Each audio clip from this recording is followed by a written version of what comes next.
எங்கள் வீட்டில் புலிக்குட்டியை பார்த்துருக்குறீங்களே, எங்கள் புலிக்குட்டியோட சேர்ந்து 3 பேர் இருக்கிறாங்க. 3 பேரும் பயங்கர சமத்துங்க. சொன்ன பேச்சு கேட்டுருக்குங்க. ஆனால் எங்கள் புலிக்குட்டி அந்த மாதிரி இல்லைங்க, பயங்கர சேட்டை பிடிச்சவன். ஏன்னா இதுலேயே சின்ன பையன் அவன் தான். அதனால ஜாலியாக ஆடம் போட்டுருக்குறான். பெரியவன் அண்ணனா அவனும் சமத்தாயிருவான். அவங்களோட சேர்ந்து ஒரு மாடு ஒரு கண்ணுக்குட்டியும் இருக்குங்க. கண்ணுக்குட்டி பேர் மூக்காயிங்க. அவளை நான் மூக்குன்னு தான் கூப்பிடுவேன். ஆனால் அது இருக்குதுங்களே, அது பயங்கர சாட்டை பிடிச்சதுங்க. யாருக்கு அடங்காது. அவள் சொல்கிறது மட்டும்தாங்க நாங்கள் கேட்கணும். நாங்கள் சொல்கிறதெல்லாம் அவள் கேட்கவே மாட்டா. எங்கள் அப்பாவுக்கு ரொம்ப பிடிச்ச பிள்ளை இது தாங்க. இவளை நாங்கள் ஏதாச்சும் ஒன்று சொல்லிட்டோம்னா எங்கள் அப்பாவுக்கு கோவம் வந்துடும்.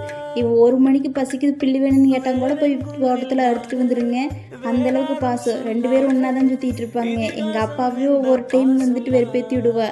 ஆனாலும் எங்கள் அப்பா இவளை அப்படி கொஞ்சிகிட்டு இருக்குங்க. எங்கேயாச்சும் போயிட்டு வரா அப்படின்னா கூட இவகிட்ட சொல்லிட்டு தாங்க போயிட்டு வரும். அந்தளவுக்கு 2 பேர்த்துக்கு பாசுங்க. அப்படியே எங்கள் வீடு பார்க்குறக்கு அவ்வளோ சந்தோஷமாக இருக்குங்க. காலையில் எந்திரிச்சு வந்தோடனே இவனுங்களோட மூஞ்சியில் தான் முடிக்கிறது. காலையிலேயே அத்தனை ஒரு நிம்மதியாக இருக்குங்க. எங்கள் வீடியோ உங்களுக்கு பிடிச்சிருந்துச்சுன்னா ஒரு லைக் பண்ணி சப்ஸ்கிரைப் பண்ணி வச்சுக்கோங்க.